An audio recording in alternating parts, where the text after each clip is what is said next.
ಆಕಾಶವಾಣಿ ಹಾಸನ ಕೇಂದ್ರ 102.2 ಮೆಗಾಹರ್ಟ್ಸ್.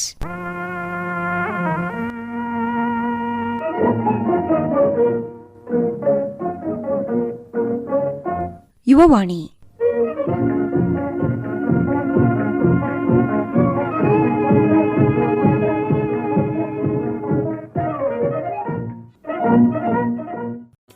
ಯುವ ಸ್ನೇಹಿತರಿಗೆಲ್ಲ ನಮಸ್ಕಾರ. ನಿಮಗೆಲ್ಲ ಇಂದಿನ ಯುವವಾಣಿಗೆ ಆತ್ಮೀಯ ಸ್ವಾಗತ. ಯುವ ಸ್ನೇಹಿತರೆ, ಇಂದಿನ ಯುವವಾಣಿಯಲ್ಲಿ ಕೇಳಿ ಯುವ ಪ್ರತಿಭೆ. ಈ ಕಾರ್ಯಕ್ರಮದಲ್ಲಿ ಯುವ ಬರಹಗಾರ್ತಿ ಮಿಂಚು PR ಅವರೊಂದಿಗೆ ಸಂದರ್ಶನ. ಸಂದರ್ಶಕರು ಸುಜಾತಾ F. ತಳವಾರ್. ನಮ್ಮ ಎಲ್ಲ ಪ್ರೀತಿಯ ಯುವ ಸ್ನೇಹಿತರಿಗೆ ನಮಸ್ಕಾರ. ಇಂದಿನ ಯುವವಾಣಿ ಕಾರ್ಯಕ್ರಮಕ್ಕೆ ನಿಮ್ಮೆಲ್ಲರಿಗೂ ಸ್ವಾಗತ. ಇವತ್ತಿನ ಕಾರ್ಯಕ್ರಮದಲ್ಲಿ ನಮ್ಮ ಜೊತೆಗೆ ಯುವ ಬರಹಗಾರ್ತಿ ಮಿಂಚು PR ಅವರಿದ್ದಾರೆ. ನಮಸ್ಕಾರ ಮಿಂಚು. ನಮಸ್ತೆ. ಹೇಗಿದ್ದೀರಾ? ಚೆನ್ನಾಗಿದ್ದೀರಾ? ಈಗ ಇವರು MBBS ಓದ್ತಾ ಇದ್ದಾರೆ. ಎಲ್ಲಿ ಓದ್ತಾ ಇದ್ದೀರಿ? ನಿಮ್ಮ ಪರಿಚಯ ಮಾಡಿಕೊಡಿ. ಯಾವ ಊರು ತಮ್ಮದು? ನಮ್ಮದು ಪಡುವಳಲು, ಬೇಲೂರು ತಾಲೂಕು. ಪಡುವಳಲು. ನಿಮ್ಮೂರ ಹೆಸರು ಚೆನ್ನಾಗಿದೆ. ಅಂದರೆ ಇವಾಗ ಸದ್ಯಕ್ಕೆ ಇರೋದು ಹಾಸನಲ್ಲಿ. ಸ್ಕೂಲಿಂಗ್ ಎಲ್ಲ ಬಂದ್ಬಿಟ್ಟು ಬೇಲೂರಲ್ಲಾಗಿದ್ದು. ಬೇಲೂರಿನ ಪೂರ್ಣಪ್ರಜ್ಞಾ ಎಜುಕೇಷನ್ ಸೆಂಟರ್ ಅಂತ. ಆ್ಯಂಡ್ PU ಬಂದ್ಬಿಟ್ಟು ಕಾರ್ಕಳ ಕ್ರಿಯೇಟಿವ್ PU ಕಾಲೇಜ್. ಇವಾಗ ಸದ್ಯಕ್ಕೆ ಬಿಜಾಪುರ್ನ ಅಲ್ಲಮನ್ ಮೆಡಿಕಲ್ ಕಾಲೇಜಲ್ಲಿ ಥರ್ಡ್ ಇಯರ್ MBBS ಮಾಡ್ತಾ ಇದ್ದೀರಾ. ಈಗ ಸೈನ್ಸ್ ಓದೋರು ಅಥವಾ MBBS ಮಾಡೋವಂಥವ್ರು ಅವ್ರಿಗೆ ಅವ್ರ ಕೆಲಸಗಳೇ ಜಾಸ್ತಿ ಇರುತ್ತೆ ಅಂತ ಹೇಳ್ತಾರೆ. ಅದೆಲ್ಲದರೊಟ್ಟಿಗೆ ನೀವು ಇತ್ತೀಚೆಗೆ ನಿಮ್ದೊಂದು ಕೃತಿ ಬಂತು. ಹೀಗೊಂದು ಕೃತಜ್ಞತಾ ಭಾವ, ಅದನ್ನ ಅನುವಾದ ಮಾಡಿದ್ದೀರಾ. ಭಾವಾನುವಾದ ಮಾಡಿದ್ದು ನೀವು. ಹೇಗೆ ಅದೆಲ್ಲ ನಡೆದಿದ್ದು? ಸೈನ್ಸ್ ಫೀಲ್ಡ್ ಅನ್ನೋದು ಹೌದು. Actually it was a coincidence ಹೇಳ್ಬೇಕಂತಂದರೆ. ಇದಕ್ಕೂ ಮುಂಚೆ ನಾನು ಒಂದು ಬುಕ್ನ ಕನ್ನಡದಿಂದ ಇಂಗ್ಲೀಷ್ಗೆ ಟ್ರಾನ್ಸ್ಲೇಟ್ ಮಾಡಿದ್ದೀನಿ. ಧನಂಜಯ್ ಜೀವಾಳ ಅವರ ಇದನ್ನೆಲ್ಲ ನಿಮಗೆ ಹೇಳಲು ತೇಜಸ್ವಿ ನನಗೆ ನಿಮಿತ್ತ ಅನ್ನೋ ಒಂದು ಪುಸ್ತಕ. ಅದಕ್ಕೆ ಆ್ಯಕ್ಚುಲಿ ಕನ್ನಡ ಸಾಹಿತ್ಯ ಅಕಾಡೆಮಿ ಅವಾರ್ಡ್ ಕೂಡ ಬಂದಿದೆ. ಅವರು ನಮ್ಮಮ್ಮಂಗೆ ಪರಿಚಯತ್ರವರು ಆಗಿರೋದ್ರಿಂದ ಆ ಅವಕಾಶನ ಅವ್ರಿಗೆ ತೊಗೊಂಬಂದಿದ್ರು, ನೀವು ಟ್ರಾನ್ಸ್ಲೇಟ್ ಮಾಡಿಕೊಡಿ ಅಂತ. ನಾನು PU ಮುಗಿಸಿ ಮನೇಲಿದ್ದೆ. ಮನೇಲಿ ರಜೆಯಲ್ಲಿ ಇದ್ದಿದ್ರಿಂದ ನಾನು ಫ್ರೀ ಆಗಿದ್ದೀನಿ ಅಂತ ನಮ್ಮಮ್ಮ ಆ ಅವಕಾಶ ನನಗೆ ತಗೊಂಬಂದ್ರು. ಹೆಂಗೆ ಇದ್ದಕ್ಕಿದ್ದಂಗೆ ಹಂಗ್ ಮಾಡಕ್ ಹೇಳ್ತಾರೆ? ಯಾಕಂದ್ರೆ ನಿಮ್ಮನ್ನ ನೋಡ್ಬೇಕು, ಈ ಹುಡುಗಿ ಓದುತ್ತೆ, ಚೆನ್ನಾಗಿ ಬರೆಯುತ್ತೆ, ಏನಾದ್ರು ಆಸಕ್ತಿ ಇದೆ, ಸೃಜನಶೀಲ ಅಂದ್ರೆ ಈ ಓದೋದು ಬೇರೆ ಫೈನ್ ಆರ್ಟ್ಸ್ ಅಲ್ಲಿ. ಬೇಸಿಕಲಿ ನಮ್ಮಮ್ಮಂಗೆ ಜಾಸ್ತಿ ಆ ಸಾಹಿತ್ಯ ಕ್ಷೇತ್ರದಲ್ಲಿ ಕೊಡ್ಲಿಲ್ಲ. ಏನು ನಿಮ್ಮ ಅಮ್ಮನ ಹೆಸರು? ಅವರು ಲೀಲಾವತಿ KN ಅಂತ. ಅವ್ರು ಹೈಸ್ಕೂಲ್ ಟೀಚರ್ ಇವಾಗ. ಮತ್ತೆ ಅಪ್ಪನೂ ಕೂಡ ಟೀಚರ್. ಒಬ್ರೇ ಮಗಳ? ಇಲ್ಲ, ನನಗೆ ನನ್ನ ತಮ್ಮ ಇದ್ದಾನೆ. ತಮ್ಮ ಏನ್ ಮಾಡ್ತಿರೋದು? ತಮ್ಮ ಇವಾಗ 8th ಸ್ಟ್ಯಾಂಡರ್ಡ್ ಓದ್ತಿರೋದು. ಓದೋದು ಒಟ್ಟು ಚಿಕ್ಕಂದಿಂದನೂ ಇಷ್ಟ? ಹೇಳ್ಬೇಕು ಅಂತಂದ್ರೆ ನನ್ನನ್ನ ಆ ಕಡೆ ತೊಡ್ಕೊಂಡು ಹೋಗಿದ್ದಾರೆ ಅಂತ ಹೇಳ್ಬೋದು. ಏನರಲ್ಲಾದ್ರೂ ಒಂದ್ರಲ್ಲಿ ಇನ್ವಾಲ್ವ್ ಮಾಡಿರ್ಬೇಕು ಯಾವಾಗ್ಲೂ ಅನ್ನೋದು ಒಂದು ಇಂಟೆಂಟಿಂದ ನಮ್ಮಮ್ಮ ಯಾವಾಗ್ಲೂ ಏನಾದರೂ ಒಂದು ಮಾಡಿಸ್ತಿದ್ರು. ಈವನ್ ಸಮ್ಮರ್ ಹಾಲಿಡೇಸಲ್ಲೂ ಅವ್ರು ನನ್ನನ್ನು ಆ ಕಡೆಗೆ ಆ ಒಲವನ್ನ ಹುಟ್ಟಾಕಿದ್ರು ಅಂತ ಹೇಳ್ಬೋದು. ಎಲ್ಲ ಕಡೆನೂ ಏನಾದರೂ ಒಂದು ಹೊಸದಾಗಿ ಮಾಡಲಿ, ಕ್ರಿಯೇಟಿವ್ ಆಗಿರಲಿ ಅನ್ನೋದ್ರ ಉದ್ದೇಶದಿಂದ ಚಿಕ್ಕದ್ರಿಂದನೂ ಅದನ್ನು ಬೆಳೆಸ್ಕೊಂಡ್ ಬಂದಿದ್ರಿಂದ ಈಗ ಮತ್ತೆ ಅದೇ ಉದ್ದೇಶದಿಂದ ನೀನೇ ಟ್ರೈ ಮಾಡು, ಏನೋ ಒಂದು ಆಗತ್ತೆ ಅಂತ ಹೇಳಿದ್ರಿಂದ ನನಗೂ ಓಕೆ ಲೆಟ್ ಮಿ ಟ್ರೈ ಅಂತ ಅನಿಸ್ತು. ಸೊ ಟ್ರೈ ಮಾಡಿದ್ವಿ. ಮೊದಲಿಗೆ ನೀವು ಮಾಡಿದ್ದು ಧನಂಜಯ ಜೀವಾಳ ಅವರ ತೇಜಸ್ವಿ ನನಗೆ ನಿಮಿತ್ತ ಮಾತ್ರ. ಕನ್ನಡದಿಂದ ಇಂಗ್ಲಿಷಿಗೆ ಮಾಡಿದ್ರಿ. ಎಷ್ಟು ವರ್ಷದಿಂದ? PUC 3 ವರ್ಷದ ಹಿಂದೆ ಅಲ್ವಾ? ಅದಾದ ನಂತರ ಈಗ ಬಂದಿರುವಂಥದ್ದು ಇಂಗ್ಲಿಷ್ನಿಂದ ಕನ್ನಡಕ್ಕೆ ಮಾಡಿದ್ರ. ಅಂದರೆ ಆ ಬುಕ್ನ ಪಬ್ಲಿಷ್ ಮಾಡಿದಂತಹ ಪಬ್ಲಿಷರ್ಗೆ ನಾನು ಗೊತ್ತಿದ್ರಿಂದ. ಹೇಗೆ ಗೊತ್ತಿದ್ರಿ? ಅಂದರೆ ಮುಂಚೆ ಒಂದು ಬುಕ್ನ ಟ್ರಾನ್ಸ್ಲೇಟ್ ಮಾಡಿದ್ರಿಂದ ಅವ್ರಿಗೆ ನನ್ನ ಪರಿಚಯ ಇದ್ದಿದ್ರಿಂದ, ಅವರಿಗೆ ಪರಿಚಯ ಇದ್ದಂತಹ ಇನ್ನೊಬ್ರು ಹೀಗೆ ಒಬ್ರು ಅನುವಾದಕರು ಬೇಕಾಗಿದ್ದಾರೆ ಅಂತ ಕೇಳಿದಾಗ ಅವ್ರು ನನ್ನ ಹತ್ರ ಅವಕಾಶನ ತಗೊಂಡ್ಬಂದ್ರು. ಮಾಡ್ಕೊಡ್ತೀರಾ ಅಂತ ಕೇಳಿದ್ರು.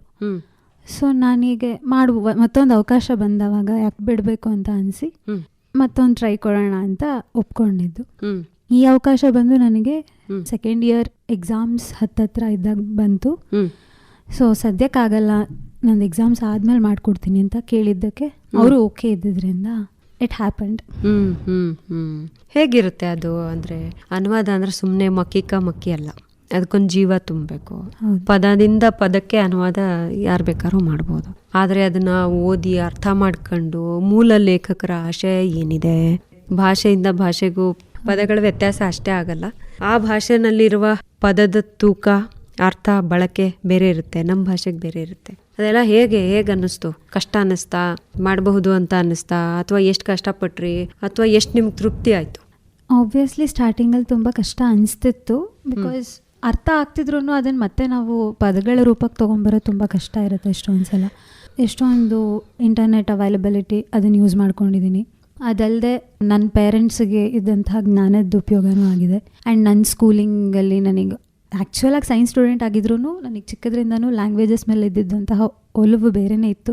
ಆ್ಯಕ್ಚುಯಲ್ ಕೋರ್ ಸಬ್ಜೆಕ್ಟ್ಸ್ಗಿಂತ ನನ್ನ ಇಂಟ್ರೆಸ್ಟ್ ಯಾವಾಗಲೂ ಲ್ಯಾಂಗ್ವೇಜಸ್ ಸೈಡೇ ಇದ್ದಿದ್ದು ಹೆಚ್ಚು. ಎಲ್ಲ ಕಡೆ ನನ್ನದು ಸ್ಕೋರಿಂಗ್ ಸಬ್ಜೆಕ್ಟ್ಸ್ ಆಗಿರ್ತಿತ್ತು ಅದು ಒಂಥರ ಹೇಳಬೇಕಂತಂದರೆ. ಆ್ಯಂಡ್ ಕಾಲೇಜಲ್ಲಿ PU ನನ್ನದೇ ಹೈಯೆಸ್ಟ್ ಮಾರ್ಕ್ಸ್ ಇರ್ತಿತ್ತು ಯಾವಾಗ್ಲೂ. ಅಂದರೆ ನನಗಿದ್ದಂಥ ಟೀಚರ್ಸ್ ನನ್ನ ಇಂಟ್ರೆಸ್ಟ್ನ ತುಂಬ ಲ್ಯಾಂಗ್ವೇಜಸ್ ಕಡೆ ಹೇಳ್ಕೊಂಡು ಹೋಗಿದ್ದಾರೆ. ಅಂತ ಯಾರ್ಯಾರು ಟೀಚರ್ಸ್ನ ನೆನ್ಪು ಮಾಡ್ಕೋಬೋದಾ? ಸ್ಕೂಲಲ್ಲಿ ಬೇಸಿಕಲಿ ಹೇಳಬೇಕಂತಂದರೆ ಪ್ರೈಮರಿಯಿಂದನೂ ನನ್ನ ಎಲ್ಲ ಟೀಚರ್ಸ್ ಕೂಡ ಅಷ್ಟೇ ಇಂಟ್ರೆಸ್ಟ್ನ ಹುಟ್ಟಾಕಿದ್ದಾರೆ. ಆ್ಯಂಡ್ ಬೇಸಿಕ್ಸಿಂದನೂ ನನಗೆಲ್ಲ ತುಂಬ ಕ್ಲಿಯರ್ ಮಾಡ್ತಾ ಬಂದಿದ್ದಾರೆ. ನನಗೆ ತುಂಬ ಈಸಿಯಾಗಿ ತಲೆಗೆ ಹೋಗೋ ಥರ ಮಾಡಿದ್ದಾರೆ. ಈಗ ಎಷ್ಟೊಂದು ಜನಕ್ಕೆ ಇಂಗ್ಲೀಷ್ ಅಂತ ಅಂದರೆ ಗ್ರಾಮರ್ ಅನ್ನೋದು ಆಗಲಿ ಇನ್ನೊಂದಾಗಲಿ ಸರಿಯಾಗಿ ಟೀಚರ್ಸ್ ಸಿಕ್ಕಿರಲ್ಲ. ಬಟ್ ನನಗೆ ನನ್ನ ಸ್ಕೂಲಲ್ಲಿ ಚಿಕ್ಕದ್ರಿಂದನೂ ಒಳ್ಳೆ ಟೀಚರ್ಸ್ ಸಿಕ್ಕಿದ್ದಾರೆ. ಇನ್ನೂ ಹೆಚ್ಚಾಗಿ ನೆನ್ಪು ಮಾಡ್ಕೊಬೇಕಂತ ಅಂದರೆ ನನ್ನ ಹೈಸ್ಕೂಲಲ್ಲಿ ಇಂಗ್ಲೀಷ್ ಟೀಚರ್ ಲಕ್ಷ್ಮೀ ಮ್ಯಾಮ್ ಅಂತ ಒಬ್ಬರಿದ್ರು. She has the main reason ಅಂತ ಅನ್ಕೊತೀನಿ ನಾನು ನನಗೆ ಇಂಗ್ಲೀಷ್ ಮೇಲೆ ಒಲವು ಹುಟ್ಟೋದಕ್ಕೆ. ಇನ್ನು ಕನ್ನಡದಲ್ಲಿ ಅಂತ ಬಂದರೆ ಹೈಸ್ಕೂಲಲ್ಲೇ ನಾಗೇಂದ್ರ ಭಟ್ ಸರ್ ಅಂತ ಇದ್ರು. ಅವ್ರು ಇವಾಗ ಆ್ಯಕ್ಚುಲಿ ನಮ್ಮ ಜೊತೆ ಇಲ್ಲ. ಇನ್ಫ್ಯಾಕ್ಟ್ ನಾನು 10th ಇದ್ದಾಗಲೇ he got brain tumour. So ಅವ್ರು ಇವಾಗಿಲ್ಲ. ಬಟ್ ಏನೋ ಒಂದು ನನಗೆ ಇಂಗ್ಲೀಷ್ ಅಥವಾ ಕನ್ನಡ ನನಗೆ ಇಷ್ಟ ಆಗಬೇಕು, ನನಗೆ ಹತ್ತಿರ ಆಗಬೇಕು ಅಂತ ಅನ್ನೋದಕ್ಕೆ ಕಾರಣ ಅವರೇ ಆಗಿದ್ರು. ಅದನ್ನ ಹೆಚ್ಚು ಮಾಡಿದ್ದು ಅಂತ ಅಂದರೆ ನನ್ನ ಕಾಲೇಜ್ ಡೇಸಲ್ಲಿ ಅಲ್ಲಿ ಬರ್ತಿದ್ದಂಥ ಜಾಸ್ತಿ ಮಾರ್ಕ್ಸ್ ಎಲ್ಲರಿಗಿಂತ ಹೆಚ್ಚಾಗಿ ಬರ್ತಿದ್ದ ಮಾರ್ಕ್ಸ್. ಇನ್ಫ್ಯಾಕ್ಟ್ ಹೇಳಬೇಕಂದ್ರೆ ನಾವು PU ಸೈನ್ಸ್ ತೊಗೊಂಡಿದ್ದೀವಿ ಅಂತಂದರೆ ಅಲ್ಲಿದ್ದ ಮಕ್ಕಳಿಗೆ ನೀಟ್ ಆರ್ JEE ಅಷ್ಟೇ ತಲೆಯಲ್ಲಿರುತ್ತೆ. ಲ್ಯಾಂಗ್ವೇಜಸ್ ತುಂಬ ಯಾರೂ ಇಂಪಾರ್ಟೆನ್ಸ್ ಕೊಡೋದೇ ಇಲ್ಲ. ಅಂಥ ಟೈಮಲ್ಲಿ ನಂದು ಎಲ್ಲ ಸಲನೂ ಹೈಯೆಸ್ಟ್ ಮಾರ್ಕ್ಸ್ ಬರ್ತಿದ್ದು ವಾಸ್ ಲೈಕ್ ಟೀಚರ್ಸ್ಗೆ ನಾನು ಇಷ್ಟ ಆಗಕ್ಕೆ ಸ್ಟಾರ್ಟ್ ಆಗ್ತೀನಿ. ಬಿಕಾಸ್ ಎಲ್ಲರೂ ಲ್ಯಾಂಗ್ವೇಜಸ್ ಏನೂ ಅಲ್ಲ ಅಂತ ನೋಡೋ ಟೈಮಲ್ಲಿ ಈ ಹುಡುಗಿ ಏನೋ ಓದ್ತಿದ್ದಾಳಲ್ವಾ ಅಂತ ಎಲ್ಲ ಅನಿಸಿದವಾಗ ಅವ್ರು ನನ್ನನ್ನು ಇಷ್ಟಪಟ್ಟು ಆಬ್ವಿಯಸ್ಲಿ ಮೋಟಿವೇಟ್ ಮಾಡ್ತಿದ್ರು. ಸೊ ಅದೆಲ್ಲದು one of the reasons. And ಇನ್ನೂ ಹೇಳ್ಬೇಕಂತಂದರೆ ಆಬ್ವಿಯಸ್ಲಿ ನಮ್ಮ ಅಮ್ಮನ ಸಾಹಿತ್ಯದ ಒಲವು ಇನ್ನು ಎಲ್ಲದಕ್ಕಿಂತ ಇಷ್ಟ. ಅಪ್ಪಂದು ಅಷ್ಟೇ ಸಪೋರ್ಟ್ ಇರ್ತಿತ್ತು. ನಾವು ಆ್ಯಕ್ಚುಲಿ ಟ್ರಾನ್ಸ್ಲೇಟ್ ಮಾಡ್ತಿರ್ಬೇಕಾದ್ರೆ ನಾವು ಅಮ್ಮನ ಕೇಳ್ತಿದ್ರೆ ಮಧ್ಯದಲ್ಲಿ ನಮ್ಮ ಅಪ್ಪ ನಂದು ಹಾಕು ನಂದು ಸೇರಿಸು ಅಂತ ತುಂಬ ಹೇಳಿದ್ದಿದೆ. ಅವರು ಕೂಡ ಅಷ್ಟೇ ಸಪೋರ್ಟ್ ಮಾಡಿದ್ದಾರೆ. ಏನು ಮಾಡ್ತಾರೆ ಅಪ್ಪ ಅಮ್ಮ ಇಬ್ಬರು?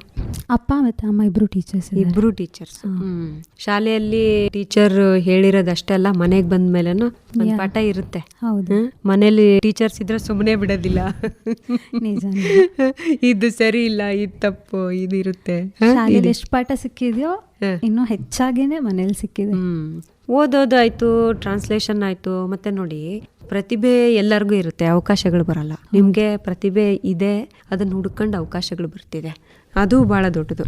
ಮತ್ತು ಒಳ್ಳೊಳ್ಳೆ ಪಬ್ಲಿಕೇಶನ್ಸು, ಹೌದಲ್ಲ. ಮತ್ತು ಈ ವಯಸ್ಸಲ್ಲಿ ಒಂದು ಹೆಸರು ಮಾಡುವಂಥ ಅವಕಾಶ, ಏನೋ ಒಂದು ಮಾಡ್ತಿದ್ದೀನಿ ಅನ್ನುವಂಥ ಒಂದು ತೃಪ್ತಿ ಇದೆಯಲ್ಲ, ಅದೆಲ್ಲ ಕಾನ್ಫಿಡೆನ್ಸ್ನ ಜಾಸ್ತಿ ಮಾಡುತ್ತೆ. ಈಗ MBBS ಓದ್ತಾ ಇದ್ದೀರಲ್ಲ, ಅಲ್ಲೇನಾದರೂ ಉಪಯೋಗ ಆಗಿದೆಯಾ? ಅಂದರೆ ನಾನು ಆ್ಯಕ್ಚುಲಿ ಸ್ವಲ್ಪ ಇಂಟ್ರೋವರ್ಟ್ ಇರೋದ್ರಿಂದ ನಾನು ಎಲ್ಲೂ ಹೇಳ್ಕೊಳಕ್ಕೆ ಹೋಗಿಲ್ಲ. Like I am being translating ಏನೋ ಒಂದು ಮಾಡ್ತಿದ್ದೀನಿ ಅನ್ನೋದನ್ನು. ನನ್ನ ಕ್ಲೋಸ್ ಸರ್ಕಲ್ಲಿಗೆ ಗೊತ್ತಿರುತ್ತೆ, ಇಲ್ಲ ನಮ್ಮಮ್ಮ, ನಮ್ಮ ಪೇರೆಂಟ್ಸ್, ನನ್ನ ಫ್ಯಾಮಿಲಿ ಹಂಗೆ ಗೊತ್ತಿರುತ್ತೆ. ಬಿಟ್ರೆ ಇನ್ನೆಲ್ಲೂ ನಾನು ಅದನ್ನು ಹೇಳ್ಕೊಳಕ್ಕೆ ಹೋಗಿಲ್ಲ. ಲೈಕ್ ಹಿಂಗೇನೋ ಒಂದು ಟ್ರಾನ್ಸ್ಲೇಟ್ ಮಾಡಿದ್ದೀನಿ. ಸೊ ಕಾಲೇಜಲ್ಲಾಗಲಿ ಇನ್ನೆಲ್ಲೂ ಆಗಲಿ ಎಲ್ಲೂ ಹೇಳಕ್ಕೆ ಹೋಗಿಲ್ಲ ಅಷ್ಟೇ. ಹೇಳಕ್ಕೆ ಹೋಗಿಲ್ಲ. ಆ್ಯಂಡ್ ತುಂಬ ದೂರದಲ್ಲಿರೋದ್ರಿಂದ ಕಾಲೇಜ್ ಕೂಡ ಅವ್ರಿಗೆ ಇಲ್ಲಿ ಏನು ನಡೀತಿರತ್ತೆ, ನನ್ನ ಪರ್ಸ್ನಲ್ ಲೈಫಲ್ಲಿ ಏನಿದೆ ಅನ್ನೋಂಥದ್ದು ಏನೂ ಗೊತ್ತಿಲ್ಲದೆ ಇರೋ ಕಾರಣ ಅವ್ರ ತನಕ ಅದು ಹೋಗಿಲ್ಲ. ಈಗೆಲ್ಲ ಏನಪ್ಪ, ಏನಾರು ಒಂದು ಮಾಡಿದರೆ ತಕ್ಷಣ ಸೋಷಿಯಲ್ ಮೀಡಿಯಾದಲ್ಲಿ ಪ್ರಚಾರ ಆಗುತ್ತೆ. ನೀವು ಸೋಷಿಯಲ್ ಮೀಡಿಯಾ ಹೇಗೆ ಬಳಸ್ತೀರಾ, ಹೇಗೆ ಸದ್ಬಳಕೆ ಮಾಡ್ಕೋತೀರಾ ಅದೇಳಿ? ಸೋಷಿಯಲ್ ಮೀಡಿಯಾ ಆಬ್ವಿಯಸ್ಲಿ ನನ್ನ ಇವಾಗ ಹೀಗೊಂದು ಕೃತಜ್ಞತಾ ಭಾವ ಏನಿದೆ, ಅದರ ಮೂಲ ಲೇಖಕರು ಬಂದ್ಬಿಟ್ಟು has also an active social media user. And ಅವರು ಒಂದು JTD ಅಂತ ಒಂದು ಫೌಂಡೇಶನ್ ಕೂಡ ನಡೆಸ್ತಾ ಇದ್ದಾರೆ. ಧನಂಜಯ ರಾಮಕೃಷ್ಣಪ್ಪ ಅಂತ ಅವ್ರ ಹೆಸರು. ಅವರು ಬಂದ್ಬಿಟ್ಟು ಜಾಯ್ನಿಂಗ್ ದ ಡಾಟ್ಸ್ ಫೌಂಡೇಶನ್ ಅಂತ ಒಂದು ಫೌಂಡೇಶನ್ ನಡೆಸ್ತಾ ಇದ್ದಾರೆ. ಅವ್ರು ತುಂಬ ಇಂಥ ಸೋಷಿಯಲ್ ಆ್ಯಕ್ಟಿವಿಟೀಸಲ್ಲಿ ತುಂಬ ಆ್ಯಕ್ಟಿವ್ ಇರೋದ್ರಿಂದ ಅವರು ಕೂಡ ಸೋಷಿಯಲ್ ಮೀಡಿಯಾನ ಅಷ್ಟೇ ನೀಟಾಗಿ ಯೂಸ್ ಮಾಡಿಕೊಂಡು ಅದರಲ್ಲಿ ನನ್ನನ್ನು ಕೂಡ ಅಷ್ಟೇ ಇನ್ವಾಲ್ವ್ ಮಾಡಿದರು. ಸೊ ದ್ಯಾಟ್ ನಾನು ಯೂಸ್ ಮಾಡ್ಕೊಂಡೆ ಅದರಿಂದ. ಅಲ್ವಾ, ಬರೀ ಬೈತಿರ್ತಾರಲ್ಲ ಮನೇಲಿ, ಎಲ್ಲರೂ ಬೈಯೋ ಹಾಗೆ ನಮಗೂ ಒಂದು ಒಮ್ಮೊಮ್ಮೆ ಕಿರಿಕಿರಿ ಆಗ್ಬಿಡ್ತದೆ. ಬರೀ ಯಾವಾಗ್ಲೂ ನೋಡ್ತಿರ್ತಾರೆ, ಯಾವಾಗ್ಲೂ ಲೈಕ್ಸ್ ಕೊಡೋದು, ಮುಂದೆ ಹೋಗೋದು, ಕೇಳಿಸ್ಕೊಳ್ಳೋ ವ್ಯವಧಾನನೂ ಇರೋದಿಲ್ಲ. 30 ಸೆಕೆಂಡ್ಸು ಕೇಳಿಸ್ಕೊಳ್ಳಲ್ಲ ಕೆಲವು ಸರ್ತಿ, ಹಾಗೆ ಮುಂದೆ ಸರಿಸ್ತಾನೇ ಇರೋದು. ಅದನ್ನ ಏನ್ ಬ್ರೇನು ಅವಾಗ ಕನ್ಫ್ಯೂಸ್ ಆಗುತ್ತಂತೆ. ಏನೋ ಒಂದಕ್ಕೆ ಹೋಗಿರುತ್ತೆ, ಅದು ಹೋದ ತಕ್ಷಣ ಮುಗೀತು, ಅಬ್ರಪ್ಟ್ ಆಗುತ್ತೆ, ಮತ್ತೆ ಮುಂದೆ ಹೋಗ್ತೀವಿ, ಮತ್ತೆ ಇನ್ನೊಂದೇನೋ ಬರುತ್ತೆ. ಹಾಗಾಗಿ ಒಂದಕ್ಕೆ ನಮಗೆ ಕಾನ್ಸಂಟ್ರೇಟ್ ಮಾಡೋ ಕೆಪಾಸಿಟಿ ಏನಿದೆ ಅದೆಲ್ಲ ಕಡಿಮೆ ಆಗ್ತಿದೆ ಅಂದ್ರೆ ಇವೆಲ್ಲ ರಿಸರ್ಚ್ ಹೇಳ್ತಾ ಇರೋಂಥದ್ದು. ಎಲ್ಲರ ಕೈಲಿ ಮೊಬೈಲ್ ಬಂದಿರೋದ್ರಿಂದ ಏನೇನು ಅನಾಹುತಗಳಾಗ್ತಿದೆ ಅಂತ. ಆದ್ರೆ ಬರೀ ಅನಾಹುತಗಳಾಗ್ತಿದೆ ಅಂತ ಹೇಳಲ್ಲ, ಅದಕ್ಕಿಂತ ಹೆಚ್ಚಿಗೆ ಉಪಯೋಗಗಳು ಆಗಿದೆ. ಆ ಉಪಯೋಗ ತಗೊಂಡಿರೋರಲ್ಲಿ ನೀವು ಅಂದ್ರೆ ಬಳಕೆ ಮಾಡಬೇಕು. ಯಾವ್ದಕ್ಕೆ ಬಳಕೆ ಮಾಡಬೇಕು, ಎಷ್ಟು ಬಳಕೆ ಮಾಡಬೇಕು, ಯಾವುದಕ್ಕೆ ಅನ್ನೋದು ಬಹಳ ಮುಖ್ಯ ಆಗುತ್ತೆ. ಆ ಕೃತಿ ನಾನು ಓದಿದೆ, ಚೆನ್ನಾಗಿದೆ. ಈಗ ನಮಗೆ ಬೆಳಗ್ಗೆಯಿಂದ ರಾತ್ರಿವರೆಗೂ ನಾನು ಎಷ್ಟೊಂದು ಸರ್ತಿ ಯೋಚನೆ ಮಾಡ್ತೀನಿ, ಮತ್ತು ನನ್ನ ಜೊತೆಗಿರೋರಿಗೆಲ್ಲ ಹೇಳ್ತಿರ್ತೀನಿ, ಬದುಕು ಒಬ್ಬರಿಂದ ನಡೆಯೋದಿಲ್ಲ. ಬರೀ ನಮ್ಮ ತಂದೆ ತಾಯಿ, ಅಣ್ಣ ತಮ್ಮ, ಅಕ್ಕ ತಂಗಿ ಇಷ್ಟರಿಂದ ನಡೆಯೋದಿಲ್ಲ. ಗಂಡ ಮಗಳು ಇಷ್ಟಕ್ಕೆ ನಾವು ಸೀಮಿತ ಆಗಿದ್ರೆ ನಡೆಯೋದಿಲ್ಲ. ನಮ್ಗೆಲ್ಲರ ಸಹಾಯ ಸಹಕಾರ ಬೇಕೇ ಬೇಕಾಗುತ್ತೆ. ಆ ಎಲ್ಲ ಸಹಾಯ ಮಾಡಿದವ್ರನ್ನ, ಸಹಕರಿಸಿದವ್ರನ್ನ, ನಮ್ಮ ಬದುಕಲ್ಲಿ ಏನೋ ದಾರಿ ತೋರಿದವ್ರನ್ನ, ಜೊತೆಲಿರೋರ್ನ ನಾವು ಟೇಕನ್ ಫಾರ್ ಗ್ರಾಂಟೆಡ್ ಅನ್ಕೊಂಡು ಅವ್ರದ್ದು ಡ್ಯೂಟಿ ಅದು ಮಾಡಲಿ ಅನ್ನೋ ಥರ. ಹಂಗಲ್ಲ ಅದು. ಅವ್ರು ನಮ್ಗೆ ಏನಾದ್ರು ಸಹಾಯ ಮಾಡಿದಾಗ ಅವ್ರಿಗೊಂದು ನಿಜವಾದ ಕೃತಜ್ಞತೆಯನ್ನು ಹೇಳೋದು. ತಂದೆ ತಾಯಿಯಿಂದ ಹಿಡಿದು ನಮ್ಗೆ ಯಾರು ಸಹಾಯ, ಒಂದು ಪೇಪರ್ ಹಾಕಿದವ್ರಿಗೆ, ಹಾಲು ತಂದು ಕೊಡೋರಿಗೆ, ಎಲ್ಲರಿಗೂ. ಈಗ ಒಂದು ನಾಯಿನ ನಾವು ಸಾಕಿರ್ತೀವಿ, ಅದಕ್ಕೂ ಹೇಳೋದು ತುಂಬ ಇದೆ. ಅದು ನಮಗೋಸ್ಕರ ಕಾಯ್ತಾ ಇರುತ್ತೆ. ನನಗೆ ಯಾವಾಗಲೂ ಅನಿಸುತ್ತೆ, ಅದು ಮನುಷ್ಯರು ಕಾಯೋದು ಸಹಜ ಅಂತ ಅನ್ಕೋಬೋದು, ಅದು ಕಾಯ್ತಾ ಇರುತ್ತೆ. ಅದು ಊಟ ಮಾಡಿರಲ್ಲ, ನಾವು ಹೋದ್ಮೇಲೆ ಊಟ ಮಾಡ್ತೀವಿ. ಯಾಕೆ ನಾವು ಅದಕ್ಕೆ ಎಷ್ಟು ಕೃತಜ್ಞತೆ ಹೇಳಬೇಕು, ಅದಕ್ಕೆ ಎಷ್ಟು ಋಣಿಯಾಗಿರಬೇಕು ಅಂತ ನನಗೂ ತುಂಬ ಅನಿಸುತ್ತೆ. ನಿಮ್ಮ ಪುಸ್ತಕವನ್ನು ಓದಿದ ಮೇಲೆ ಅದನ್ನು ಹೇಳಬೇಕು. ಯಾಕೆ ಹೇಳಬೇಕು ಅಂತ ಅನ್ನಿಸ್ತು ಅಂದರೆ, ಚಿಕ್ಕವ್ರಿಗೆ ನಾವು ಕಲಿಸ್ಕೊಡ್ಬೇಕು. ಚಿಕ್ಕವರಾಗಿ ಇರೋವಾಗಿಂದನೂ ನಮ್ಗೆ ಯಾರು ಸಹಾಯ ಮಾಡಿದರೆ ಅವರಿಗೆ ನಾವೊಂದು ಥ್ಯಾಂಕ್ಸ್ ಹೇಳಬೇಕು. ಬರೀ ಬಾಯಿಂದ ಅಲ್ಲ, ಮನಸ್ಸಿಂದ ಹೇಳಬೇಕು. ಆ ಮನಸ್ಸಿಂದ ಹೇಳಿ ನಾವು ನೆಂದಾಗ ನಮಗೊಂದು ಕೃತಜ್ಞತಾ ಭಾವ ಅಂತ ನೀವೇನು ಹೇಳಿದ್ದೀರಾ, ಅದು ನಿಜವಾಗ್ಲೂ ಮೂಡುತ್ತೆ ಅಂತ ಅನಿಸುತ್ತೆ. ಅದು ಓದಿದ್ಮೇಲೆ ಅಥವಾ ಅದನ್ನು ಟ್ರಾನ್ಸ್ಲೇಟ್ ಮಾಡಿದ್ಮೇಲೆ ನಿಮ್ಮಲ್ಲಿ ಏನೇನು ಬದಲಾವಣೆಗಳಾಗಿದೆ? ನನ್ನಲ್ಲಿ ಬದಲಾವಣೆ ಅಂದರೆ, ನಾವು ಎಷ್ಟೊಂದನ್ನು ಆ ದೃಷ್ಟಿಯಿಂದ ನೋಡೇ ಇರಲ್ಲ. ಏನೋ ಒಂದು ಹೆಲ್ಪ್ ಆಗ್ತಿದೆ ನಮಗೆ ಈ ವಿಚಾರದಲ್ಲಿ ಅನ್ನೋದನ್ನ ವಿಲ್ ಬಿ ಲೈಕ್, ಓ ಏನೋ ಒಂದು ಆಗ್ತಿದೆ ಬಿಡು ಅಂತ ಅನ್ಕೊಂಡು. ಆಮೇಲೆ ಇನ್ನೊಂದಾಗಿದೆ, ಈಗ ನಾವು ದುಡ್ಡು ಕೊಟ್ವಿ, ಅವ್ರು ನಮಗೆ ತುಂಬಾ ನಾರ್ಮಲೈಸ್ಡ್ ಅನ್ನೋ ತರ ಆಗ್ಬಿಟ್ಟಿದೆ. ಎಲ್ಲದು ಅವ್ರ ಕೆಲಸ ಅವ್ರು ಮಾಡ್ತಿದ್ದಾರೆ ಅಂತ ಅನ್ಕೊಂಡು ನಾವು ಯಾವ್ದ್ರಲ್ಲೂ ಗ್ರೇಟ್ಫುಲ್ನೆಸ್ ಅನ್ನೋದನ್ನ ಕಳ್ಕೊತಾ ಇದೀವಿ ಅಂತ ಹೇಳ್ಬೋದು. ಸೊ ಆ ಬುಕ್ನ ನಾವು ಓದ್ತಾ ಹೋದಾಗ ಅಲ್ಲಿ ಎಷ್ಟೊಂದು ವ್ಯಕ್ತಿಗಳು ಬರ್ತಾರೆ. ಅವ್ರನ್ನ ನಾವು ನಮ್ಮ ಜೀವನದಲ್ಲಿ ಅವ್ರು ಏನಾದರೂ ಬಂದಿದ್ದರೆ ಮೇ ಬಿ ನಾವು ಅವ್ರನ್ನ ನೋಟಿಸ್ ಕೂಡ ಮಾಡಿರ್ತಿರ್ಲಿಲ್ಲ. ನೆನ್ಪಿಟ್ಕೊಳ್ಳೋದು ದೂರದ ಮಾತಾಗುತ್ತೆ. ಅವ್ರನ್ನ ನಾವು ಆ ಕ್ಷಣಕ್ಕೂ ನೋಟಿಸ್ ಮಾಡಿರ್ತಿರ್ಲಿಲ್ವೇನೋ. ಬಟ್ ಆದರೆ ಆ ಆಥರ್ ಬಂದ್ಬಿಟ್ಟು ಅವರು ಅದನ್ನೆಲ್ಲ ನೋಟಿಸ್ ಮಾಡಿ ನೆನ್ಪಿಟ್ಕೊಂಡು ಅವ್ರ ಮುಂದಿನ ಪೀಳಿಗೆಗೂ ಕೂಡ ಅದು ಗೊತ್ತಿರಬೇಕು ಅನ್ನೋದಕ್ಕೋಸ್ಕರ ಅದನ್ನ ಒಂದು ಪುಸ್ತಕದ ರೂಪಕ್ಕೆ ತೊಗೊಂಬಂದಿರೋದು ಇಸ್ ರಿಯಲಿ ಗ್ರೇಟ್ ಆ್ಯಕ್ಚುಲಿ. ಅವ್ರು ಅದನ್ನು ನನಗೆ ಕಾಲ್ ಮಾಡಿಬಿಟ್ಟು ಈ ಬುಕ್ನ ಬರಿತಿರೋದಕ್ಕೊಂದು ಹಿಂದಿನ ಉದ್ದೇಶ ಇಂಥದ್ದು ಅಂತ ಹೇಳಿದಾಗ್ಲೂ it was so touching actually. ಅವ್ರು ಹೇಳ್ತಾರೆ, ಇವಾಗಿನ ಜನ್ರೇಷನ್ ಏನಿದ್ದಾರೆ ಅವರೆಲ್ಲ ಬಾರ್ನ್ ವಿತ್ ಸಿಲ್ವರ್ ಸ್ಪೂನ್ ಅನ್ನೋ ಥರ ಆಗ್ಬಿಟ್ಟಿದ್ದಾರೆ. ಹಿಂದೆ ಏನೇನಾಯಿತು, ನಮ್ಮ ಅಜ್ಜ ಅಜ್ಜಿ ಏನೆಲ್ಲ ಅನುಭವಿಸಿದ್ರು ಅದೇನು ಅವ್ರಿಗೆ ಗೊತ್ತೇ ಇಲ್ಲ. ನಾವು ಹುಟ್ಟಿರೋದೇ ಹಿಂಗೆ ಅಂತ ಅಂದ್ಕೊಂಡ್ಬಿಟ್ಟಿದ್ದಾರೆ. ಸೊ ಅವ್ರಿಗೆ ಗೊತ್ತಾಗಬೇಕು ಅನ್ನೋದಕ್ಕೋಸ್ಕರ ನಾನು ಈ ಬುಕ್ ಬರೀತಿದ್ದೀನಿ. ಆ್ಯಂಡ್ ಅದನ್ನು ಟ್ರಾನ್ಸ್ಲೇಟ್ ಮಾಡಿಸೋದು ಕೂಡ ಒಬ್ಬ ಯಂಗ್ಸ್ಟರ್ ಕೈಯಲ್ಲೇ ಮಾಡಿಸ್ಬೇಕು. ಸೊ ಅವರಿಗೂ ಏನೋ ಒಂದು ಏನೋ ಒಂದು ತಿಳ್ಕೊತಾರೆ ಅನ್ನೋ ಒಂದು ಉದ್ದೇಶದಿಂದ ಮಾಡಿಸ್ತಿದ್ದೀನಿ ಅಂತ ನನಗೆ ತೊಗೊಂಬಂದು ಅವಕಾಶ ಕೊಟ್ಟಾಗ ಅದಾದ್ಮೇಲೆ ನನ್ನ ಜೀವನ ನೋಡೋ ರೀತಿ ಆ್ಯಕ್ಚುಲಿ ಬದಲಾಗಿದೆ. ಎಷ್ಟೊಂದು ವ್ಯಕ್ತಿಗಳಿಗೆ ನಾವು ಆ್ಯಕ್ಚುಲಿ ಗ್ರೇಟ್ಫುಲ್ ಆಗಿರಬೇಕು ಅನ್ನೋದು ಅರ್ಥ ಆಗಿದೆ. ತುಂಬ ಮಾಡ್ತಿರೋರು ಇದ್ದಾರೆ. ನಾವು ಇವತ್ತೇನಾಗಿದ್ದೀವಿ ಅದಕ್ಕೋಸ್ಕರ ತುಂಬ ಕಷ್ಟಪಟ್ಟಿರೋ ಅಂಥವ್ರು ತುಂಬ ಜನ ಇದ್ದಾರೆ. ಅವ್ರಿಗೆಲ್ಲರಿಗೂ ನಾವು ಆ್ಯಕ್ಚುಲಿ ಗ್ರೇಟ್ಫುಲ್ ಆಗಿರಬೇಕು. ಈ ವೇದಿಕೆ ಮೂಲಕ ನೀವು ಯಾರ್ಯಾರಿಗೆ ಕೃತಜ್ಞತೆ ಸಲ್ಲಿಸೋಕ್ಕೆ ಇಷ್ಟಪಡ್ತೀರಾ? ಪ್ರತಿಯೊಬ್ಬರಿಗೂ ಹೇಳಬೇಕು ಅಂತ ಅಂದರೆ, ನಾವು ಹುಟ್ಟಿದ ದಿನದಿಂದ ಪ್ರತಿಯೊಬ್ಬರಿಗೂ ಆ್ಯಕ್ಚುಲಿ ನಮ್ಮ ಈ ಭೂಮಿಗೆ ತರಿಸಿದಂಥ ಡಾಕ್ಟರ್ಸಿಂದ ಹಿಡಿದು ಪ್ರತಿಯೊಬ್ಬರಿಗೂ ನಾವು ಆ್ಯಕ್ಚುಲಿ ಗ್ರೇಟ್ಫುಲ್ ಆಗಿರಬೇಕು. ನಮ್ಮ ಮನೆಯಲ್ಲಿ, ನಮ್ಮ ಫ್ಯಾಮಿಲಿ, ನಮ್ಮ ರಿಲೇಟಿವ್ಸ್ ಆ್ಯಂಡ್ ಸ್ಕೂಲಲ್ಲಿದ್ದಂಥ ನನ್ನ ಫ್ರೆಂಡ್ಸ್, ಟೀಚರ್ಸ್ ಆ್ಯಂಡ್ ಹಂಗೆ ನೋಡೋಕೆ ಹೋದರೆ ಸ್ಕೂಲಿಗೆ ಕರ್ಕೊಂಡು ಹೋಗಿ ಬರ್ತಿದ್ದಂತಹ ನಮ್ಮ ವ್ಯಾನ್ ಆಟೋ ಡ್ರೈವರ್ಸ್, ಅವರಿಗೂ ಕೂಡ ನಾವು ಆ್ಯಕ್ಚುಲಿ ಗ್ರೇಟ್ಫುಲ್ ಆಗಿರಬೇಕು. ಅವ್ರ ಮನೇಲಿ ಎಷ್ಟೋ ತಲೆನೋವುಗಳಿರುತ್ತೆ, ಬಟ್ ಸ್ಟಿಲ್ ನಮ್ಮನ್ನ ಸೇಫಾಗಿ ಕರ್ಕೊಂಡು ಹೋಗ್ತಾರೆ, ಸೇಫಾಗಿ ಕರ್ಕೊಂಡು ಬಂದಿರ್ತಾರೆ. ಆ ಜವಾಬ್ದಾರಿನ ಅವ್ರು ತೊಗೊಂಡಿರ್ತಾರೆ. ಇನ್ನು ನಾವು ಹಾಸ್ಟೆಲ್ಸಲ್ಲಿದ್ದವ್ರಿಗೆ ಹಾಸ್ಟೆಲ್ ವಾರ್ಡನ್ಸ್ ಆಗಿರ್ಬೋದು, ಇನ್ನೊಬ್ರಾಗಿರ್ಬೋದು, ನಮ್ಮ ಮನೆಯಿಂದ ನಾವು ದೂರ ಇದ್ದೀವಿ ಅಂತಂದಾಗ ನಮ್ಮ ಅಪ್ಪ ಅಮ್ಮನ ಥರನೇ ಅಷ್ಟೇ ಪ್ರೀತಿ ಕೊಟ್ಬಿಟ್ಟು ಅಷ್ಟೇ ಕಾಳಜಿಯಿಂದ ನೋಡ್ಕೊಂಡಿರ್ತಾರೆ. ಅವರಿಗೂ ನಾವು ಆ್ಯಕ್ಚುಲಿ ಗ್ರೇಟ್ಫುಲ್ ಆಗಿರಬೇಕು. ಆ ಮೂಮೆಂಟಲ್ಲಿ ಹಾಸ್ಟೆಲಲ್ಲಿ ಇದ್ದಾಗ ತುಂಬ ನಾವು ಬೈಕೊಂಡಿರ್ತೀವಿ, ಏನಪ್ಪ ಹಿಂಗಾಡ್ತಾರೆ ವಾರ್ಡನ್ಗಳು ಅಂತ. ಬಟ್ ಅವ್ರಿಗೂ ಅಷ್ಟೇ ಪ್ರೆಷರ್ ಇರುತ್ತೆ. ಅದೆಲ್ಲದ್ರ ನಡುವೆ ನಮ್ಮನ್ನು ಚೆನ್ನಾಗಿ ನೋಡ್ಕೊಂಡಿರ್ತಾರೆ. ಹೀಗೆ ಎಲ್ಲರಿಗೂ ಅಲ್ವಾ? grateful ಆಗಿರ್ಬೇಕು. ಅನಿಸ್ಬಿಡುತ್ತೆ. ಸ್ವಲ್ಪ ನಿಮ್ಗೆ ತುಂಬ ಬೇಗ ಅನಿಸಿದೆ, ಅದಕ್ಕೆ ಅದನ್ನು ಮಕ್ಕಳಿಗೆ ಓದಿಸ್ಬೇಕು. ಯಂಗ್ಸ್ಟರ್ಸ್ಗೆ ತುಂಬ ಮುಖ್ಯವಾಗಿ ಬೇಕು ಅಂತ ನನಗಂತೂ ಅನಿಸುತ್ತೆ. ಯಾಕಂದರೆ ಮನೆಯಲ್ಲಿ ಮಕ್ಕಳೊಂದಿಗೆ ಕಳೆಯುವಂಥ ಸಮಯ ಕಡಿಮೆ ಆಗ್ತಿರೋದ್ರಿಂದ ಕೆಲವನ್ನ ಹೇಳ್ಕೊಡ್ಲೇಬೇಕಾಗುತ್ತೆ. ಆ ಹೇಳ್ಕೊಡೋ ಕೆಲಸನ ಇಂಥ ಪುಸ್ತಕಗಳು ಮಾಡುತ್ತೆ. ಅದಕ್ಕೆ ಪುಸ್ತಕವನ್ನು ಓದುವ ಅಭ್ಯಾಸವನ್ನು ಬೆಳೆಸುವ ನಿಟ್ಟಿನಲ್ಲಿ ಎಲ್ಲರೂ ಕೆಲಸ ಮಾಡಬೇಕು ಅಂತ ಅನಿಸುತ್ತೆ ನನಗೆ. ಫೋನಲ್ಲಿ ಏನೇ ಸಿಕ್ಕರು, ಏನೋ ವಿಡಿಯೋ ನೋಡಿದ್ರು, ಏನೋ ಸಿನಿಮಾ ನೋಡಿದ್ರು, ಪುಸ್ತಕ ಹೇಳ್ಕೊಡೋ ಪಾಠ ನನ್ನ ತುಂಬ ಹಿಂದಿನ ಕಾಲದವ್ರ ಥರ ಮಾತಾಡ್ಬೋದೇನೋ ಗೊತ್ತಿಲ್ಲ ನನಗೆ. ಪುಸ್ತಕ ಕಲಿಸ್ಕೊಡೋ ಪಾಠ ಬೇರೆ ಥರನಾಗಿರುತ್ತೆ ಅಂತ ಅನಿಸಿದೆ, ನನಗೂ ಅನಿಸಿದೆ. ತುಂಬ ಒಳ್ಳೆಯದಾಗಲಿ. MBBS ನಂತರ ಏನು? PG. PG.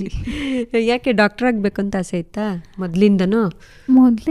It was not a dream actually. ನಾನು PU ಇದ್ದಾಗ ಹೇಳ್ತಿದ್ದೆ ನಾನು ಡಾಕ್ಟರ್ ಆಗಲ್ಲ ಅಂತ.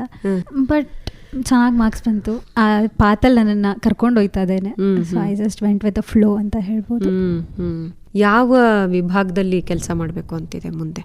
ನಂಗೆ ಆ್ಯಕ್ಚುಲಿ ಸೈಕ್ಯಾಟ್ರಿಸ್ಟ್ ಆಗಬೇಕಂತ ಇದೆ. Let's see. ಈಗ ಪುಸ್ತಕ ಓದ್ದಾಗೆ ಇನ್ನೊಬ್ಬರ ಮನಸ್ಸನ್ನು ಓದೋದು ಚೆನ್ನಾಗಿರುತ್ತೆ. ಅದು ಒಂಥರ ಇಂಟ್ರೆಸ್ಟಿಂಗ್. ಅದು ಎಲ್ಲ ಒಳ್ಳೇದಾಗಲಿ ಮಿಂಚು. MBBS ಮುಗಿಸಿ ಒಳ್ಳೆ ಡಾಕ್ಟ್ರ್ ಆಗಿ. Thank you. ಒಳ್ಳೆ ಡಾಕ್ಟ್ರ್ ಆಗೋದು ಅಂತಂದರೆ ಎಲ್ಲರಿಗೂ ದುಡ್ಡು ಬೇಕು, ಬೇಡ ಅಂತಲ್ಲ, ಆದರೆ ಎಷ್ಟು ಬೇಕು ಅದು ಮುಖ್ಯ ಆಗುತ್ತೆ. ಮತ್ತು ಸ್ವಲ್ಪ ಪ್ರೀತಿ, ಕಾಳಜಿ, ಕಂಪ್ಯಾಷನ್, ನೀವು ಕೊಡೋ ಔಷಧಿ ಎಷ್ಟು ಮುಖ್ಯನೋ ಅಷ್ಟೇ ಕರುಣೆ, ಪ್ರೀತಿನೂ ಮುಖ್ಯ ಆಗುತ್ತೆ. ನಿಮ್ಮ ಹತ್ರ ಬಂದವ್ರಿಗೆ ಎಲ್ಲರಿಗೂ ಚೆನ್ನಾಗಿ ಒಳ್ಳೆ ಮನಸ್ಸಿಂದ ಟಚ್ ಮಾಡಿ, ನಿಮ್ಮ ಟಚ್ಚಲ್ಲಿ ಹುಷಾರಾಗಬೇಕು ಅವರು, ಆಯಿತಾ? ಟಚ್ಚಲ್ಲಿ ಹುಷಾರಾಗಲ್ಲ, ಆದರೆ ಅಷ್ಟು ಪ್ರೀತಿ ಇರಲಿ ಅಂತ. ಒಳ್ಳೆಯದಾಗಲಿ. ಹೀಗೆ ನಿಮ್ಮ ಸಾಹಿತ್ಯದ ಆಸಕ್ತಿ ಕಡಿಮೆ ಆಗದೇ ಇರಲಿ. ಒಳ್ಳೊಳ್ಳೆ ಕೃತಿಗಳನ್ನು ಕೊಡಿ, ಬರೀರಿ, ಪಬ್ಲಿಷ್ ಮಾಡಿ, ಓದಲಿ ಜನ. ಓದಿ ಏನಾರು ಒಂದು ತಿಳ್ಕೊಳ್ಳಿ, ಒಳ್ಳೇದ್ರತ್ತ ನಡೀಲಿ. ಈಗ ಗ್ರೀಸಲ್ಲಿ ಗ್ರೀಸ್ ಅಂದ್ರೇ ಫಿಲಾಸಫರ್ಸ್ಗೆ ಹೆಸರುವಾಸಿ ಅಲ್ವಾ, ತತ್ವಜ್ಞಾನಿಗಳಿಗೆ. ಆವಾಗ ಹೇಳೋರಂತೆ, ಈಗಲೂ ಅದು ನಿಜಾನೇ, ಸಾಂಸ್ಕೃತಿಕವಾಗಿ ಯಾವ ಸಮಾಜ ಅಥವಾ ಯಾವ ದೇಶ ಬಡವಾಗಿದೆಯೋ ಅದು ನಿಜವಾಗ್ಲೂ ಬಡತನ ಅಂತ ಹೇಳೋರಂತೆ. ದುಡ್ಡಲ್ಲ, ಸಾಂಸ್ಕೃತಿಕವಾಗಿ. ಅಂದರೆ ಏನೋ ಒಂದು ಕಲೆ ಸಂಸ್ಕೃತಿ ಏನಂತ ಹೇಳ್ತೀವಿ, ಕಲೆ ಸಂಸ್ಕೃತಿ ಎಲ್ಲಿ ಬಡತನದಲ್ಲಿದೆಯೋ ಆ ದೇಶ ನಿಜವಾಗ್ಲೂ ಬಡತನ ಅಂತ ಹೇಳೋರಂತೆ. ನಮಗೆ ಆ ಕೊರತೆ ಇಲ್ಲ, ನಮ್ಮಲ್ಲಿ ಶ್ರೀಮಂತವಾಗಿದೆ. ಶ್ರೀಮಂತ ಮಾಡೋದ್ರಲ್ಲಿ ನಿಮ್ಮ ಸಹಕಾರ ಕೂಡ ಇರಲಿ ಅಂತ ಹಾರೈಸ್ತಾ ಕಾರ್ಯಕ್ರಮ ಮುಗಿಸೋಣ ಅಲ್ವಾ? ಧನ್ಯವಾದ. ನನ್ನನ್ನು ಕರೆದು ಇಂಟರ್ವ್ಯೂ ಮಾಡಿದಂತಹ ಆಕಾಶವಾಣಿಗೆ ನನ್ನ ಕಡೆಯಿಂದ ಧನ್ಯವಾದ. ಇದುವರೆಗೆ ಯುವ ಬರಹಗಾರ್ತಿ ಮಿಂಚು PR ಅವರೊಂದಿಗಿನ ಸಂದರ್ಶನವನ್ನು ಕೇಳಿದಿರಿ. ಸಂದರ್ಶಕರು ಸುಜಾತ F. ತಳವಾರ್.